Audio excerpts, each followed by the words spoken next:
What is going on, everyone? Just a quick little update video. I believe in my last video I was talking about resetting up my 125, and forgot who it was. I'd have to go back and look. I got one comment that said do it, and I said say no more.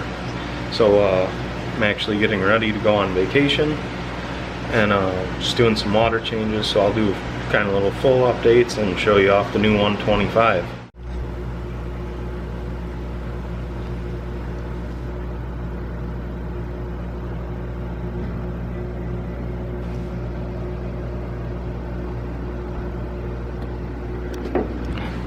So here is the 125 once it has been set back up. Please excuse the dirty tank. I changed the water as I'm changing it all because I'm going on vacation. I did not clean the glass off, so whatever, it is what it is. So a day after I set this tank back up, I made arrangements with a guy in a town nearby to buy all of his fish from the tank he had. Originally I was just interested in the Oscar, then I became interested in the two Sevrums. As there's only one now, I'll explain.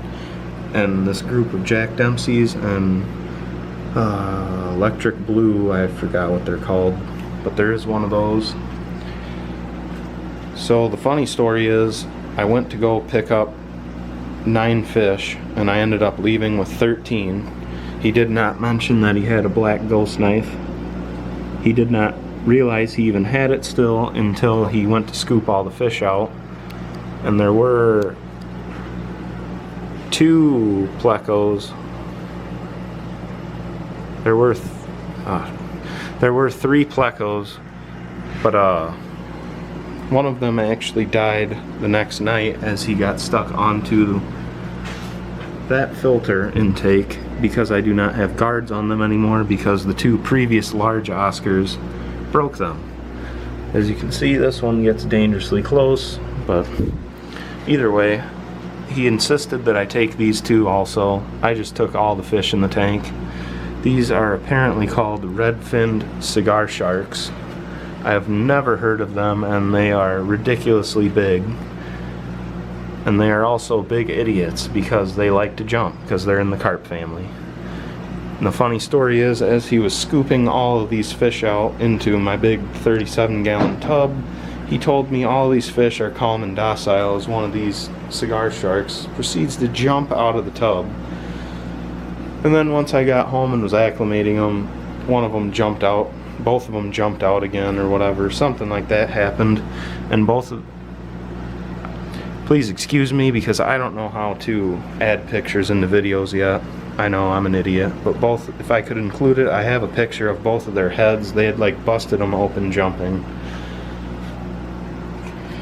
But anyway, yeah, I was most interested in the Oscar and the Sevrums. One of the Sevrums died after a couple days, after about a week of having them.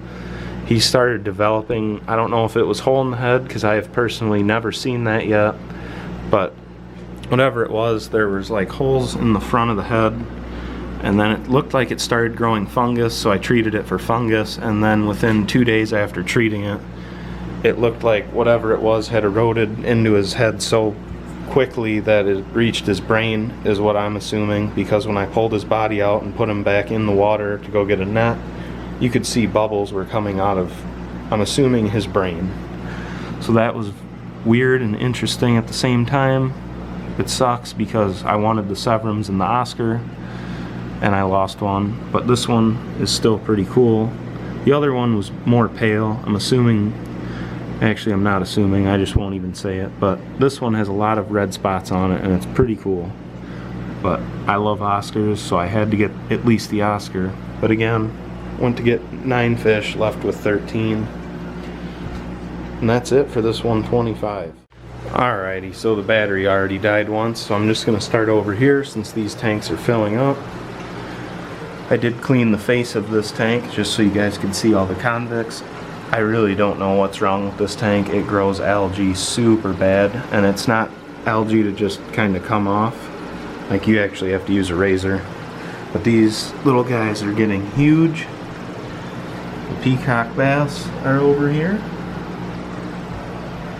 And the planiceps, try and get it so there's no glare. Can't make any promises though. He is getting pretty long. And over here to the flower horn and the mystery cichlids. This tank is by far the cleanest, and I don't know why. The lights are, well, that's probably why the lights are usually off, because this one is not on a timer. And for right now, I'm just going to switch this. Oops. Alright. I was actually going to try and record while the 180 was filling up, but I started in the other room with the 125, and the camera died. But the 180, it's all nasty right now because all the stuff's stirred up. Actually, I got to put this filter sock on. I like to let it run for a minute after changing the water to get all the loose crap up, so that way it goes back through into the sock, so that way it can get clogged and not even work as usual. I don't remember if I filmed this datnoid that I got, but here he is. Actually, yeah, I did. Actually, while I was waiting for the battery to charge some, I actually just made a short with a vacuum catfish. This tank is disgusting. I need to clean the glass. Clown knives being lazy because the lights are on. Let's see if I can get this albino channel cat. There he is in the tube. It's his favorite spot. If you even get him out of there, he will start smacking his dome on the glass. So I try to just leave him there. One of the bichers. Looks like he's going up for some air, maybe. Jaguars. Here's a rare occasion. The pleco in this tank is actually out. And then we'll just go right into here.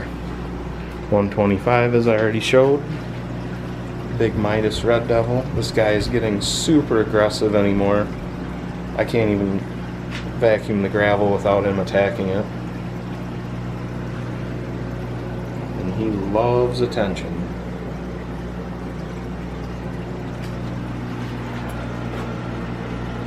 Boink. And then I'll save the little datnoid for last.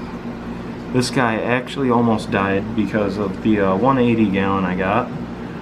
The guy I bought the tank from gave me 2 heaters with it, and at the time when I was setting it up, I set both heaters that he gave me with it to max just to get it warmed up enough to move the fish over.